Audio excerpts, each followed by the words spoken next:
The Prime Minister said he wants to be held to account for what Canadians are paying at the grocery store.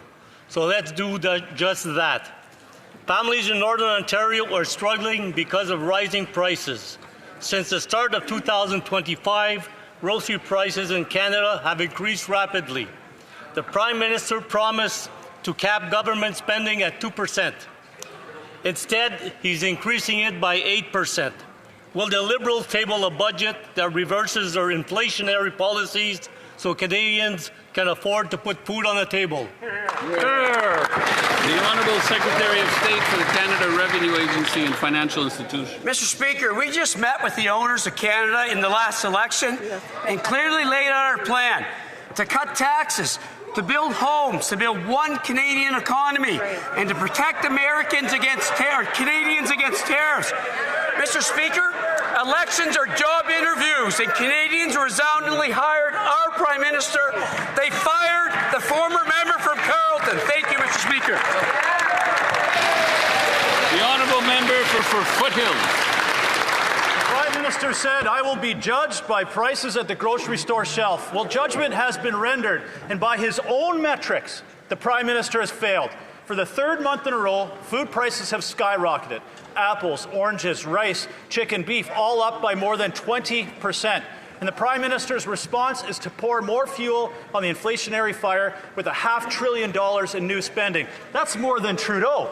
Will this Liberal minority government listen to the majority of this House, put a budget on that table so Canadians could put food on theirs? Right on. The Honourable Minister of Jobs and Family.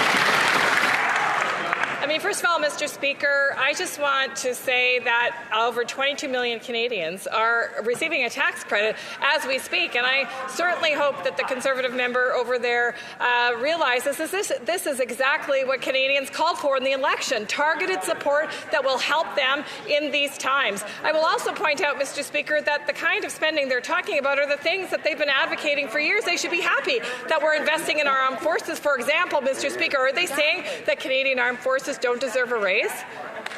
The Honourable Member for Foothills. Canadians are struggling to put food on the table now, and it's because of the Liberals' inflationary spending. Now, we all knew that these were going to be the same old tax and spend Liberals, but we had no idea this Prime Minister was going to be worse. He promised Canadians he would cap increased spending at 2%. He has gone over 8%. That is putting Canadians in trouble, and they are the ones paying the price. We now have the highest food inflation in the G7. Will this Prime Minister table a budget, end his inflationary spending, so Canadians can afford to feed their families? Yes. Honourable Minister of Jobs and Family.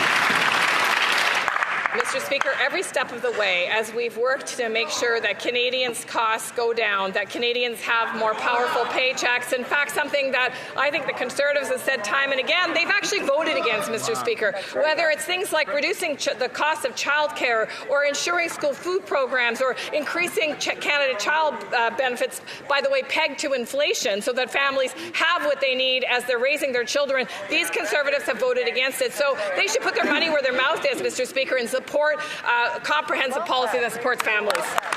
The Honourable Member for Windsor West. Mr. Speaker, after years of Liberal inflationary spending, Windsor families are struggling to keep up. Rent is unaffordable. Grocery prices are going through the roof.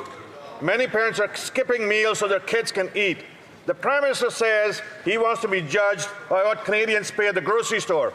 I can assure you that the Prime Minister will be judged harshly, as Canadians will be paying more than $800 this year on food alone. Mr. Speaker, it shouldn't be this hard to feed your family in Canada.